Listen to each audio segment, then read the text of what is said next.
शौहर को इंसान समझी, शौहर को इंसान होने का मार्जिन दें। इससे ये तवक्को मत करें कि वो आपकी हर बात में हाँ मिलाएगा, क्योंकि हर एक की सोच और तरबियत मुख्तलिफ है।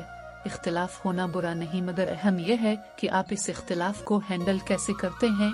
बीवी का काम मर्द की तरबियत करना नहीं है। टारगेट मत बनाए कि मैंने अपने मियाँ को बदलना है।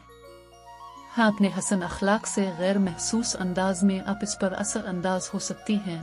कभी भी मियाँ से इसकी माँ की बुराई ना करें। अगर बहुत ज़रूरी हो बात करना तो अल्फाज के चुनाव में मोहतात रहें। हर वक्त तनकीद मत करें कि तुम में ये बुराई है, तुमने फुला वक्त में ये किया था, तुम बहुत गैर ज़िम्मेदार हो। कोई फ़ायदा नहीं इसका। उसकी बजाय आप उनकी अच्छाइयों का तज़किरा करें, छोटी छोटी बात पर उनका शुक्रिया अदा करें, खुश मिजाजी अपनाई, सलाम करें, मुस्करा कर देखें, फिर उसके असरात देखिएगा। आप खूबी अपने खावंद में देखना चाहती हैं, इसके बारे में यह तसव्वुर कर लें कि वो उनमें मौजूद है। मसलन आप कहीं कि आप बहुत अच्छे, बहुत ख्याल रखने वाले हैं, यकीन माने वो बंदा इसी दिन से आपकी इज्जत करने लगेगा।